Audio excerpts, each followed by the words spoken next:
ہوں کہ ایک انسان بڑا تنگ رہتا ہے، جی بہت تنگ رہتا ہے، دعائیں مانگتا ہے، وظیفے پڑھتا ہے، کون سا مقبول وظیفہ نہیں ہے کہ نہ پڑھتا ہے، لیکن اس کی تنگی دور نہیں ہوتی۔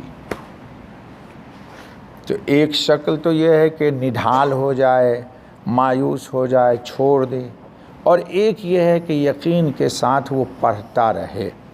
تو امام غزالی علیہ رحمہ کی بات مجھے بہت پسند آئی، علامہ مناوی علیہ رحمہ نے اس کو لکھا ہے کہ یہ مانگ رہا تھا فانی، مثلاً مکان کا کرایہ دینا ہے، بجلی کا بل دینا ہے، نئی گاڑی خریدنی ہے یا پرانی سیکنڈ ہینڈ ہی لینی ہے، پیٹرول چاہیے تاکہ ہم لوگ پکنک میں جایا کریں، ہے نا؟ گاڑی کا کیا کام ہے؟ پکنک میں جانا یا گھومنا پھرنا، سیر سیاحت کرنا۔ تو اس سب چیز کے لیے رو رہا تھا۔ اللہ یہ سب کچھ نہیں دیتے، لیکن دعا کے ذریعے اللہ اس کو یہ مانگ رہا تھا ٹھیکرے سمجھتے ہو؟ ارے ٹھیکرا سمجھتے ہو؟ مٹی کے ٹوٹے ہوئے برتن۔ تو یہ مانگ رہا تھا ٹوٹے ہوئے برتن یا ٹوٹنے والا برتن۔ تم اگر ہوش مند ہو ہم کو پھنسا لو گے کہ نہیں مول صاحب ہم کو گھڑا چاہیے ثابت، تو گھڑا بھی تو ثابت، تو شاید گھڑا رہ جائے گا، تو ہی چلا جائے گا، تو پھر گھڑا کیا ہوگا؟ ہیں؟ اکبر چلا گیا اور اس کا بنایا ہوا قلعہ موجود ہے ہندوستان میں، شاہ جہاں چلا گیا اور اس کا قلعہ موجود ہے کہ نہیں؟ میں تو دیکھ کے آیا ہوں، آپ بھی دیکھا ہوگا، لاہور میں بھی دیکھ کے آیا۔ جی خود چلے گئے، وہ رکھا ہوا ہے، اس کے کس کام کا ہے وہ بتاؤ؟ تو یہ مانگ رہا تھا ٹھیکرے یا مانگ رہا تھا ٹوٹنے والا گھڑا؟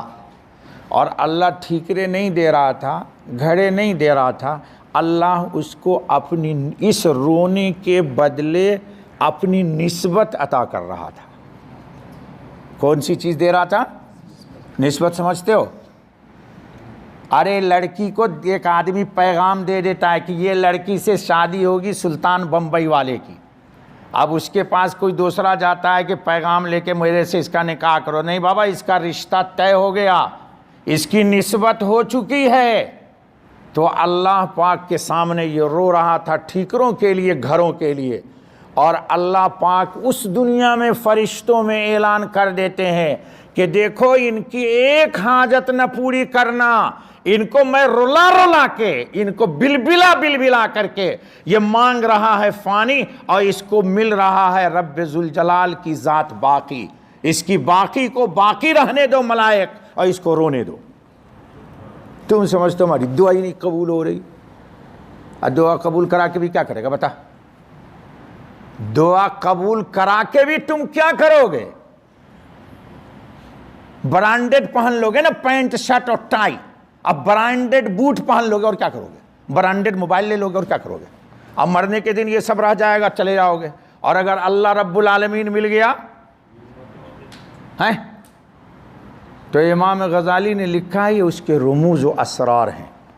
اس لیے تقدیر سے راضی رہنا اور رونا نہ چھوڑنا، رونا مایوس نہ ہونا۔ قرآن نے کہا ہے، یہ پڑھ چکا بچہ 2 دن پہلے، آپ کو تو سمجھ میں نہیں آتا، وَلَا تَيْأَسُوا مِن رَوْحِ اللَّهِ إِنَّهُ لَا يَيْأَسُ مِن رَوْحِ اللَّهِ إِلَّا الْقَوْمُ الْكَافِرُونَ۔ کا دعا مانگ کے مایوس نہ ہو جانا، کیوں؟ مایوسی تمہارے لیے نہیں ہے، مایوسی تو بے ایمانوں کے لیے۔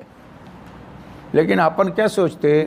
اتنے دن سے مولوی صاحب دعا پڑھ رہا ہوں، وہ ختم پہ ختم کر رہا ہوں ہے،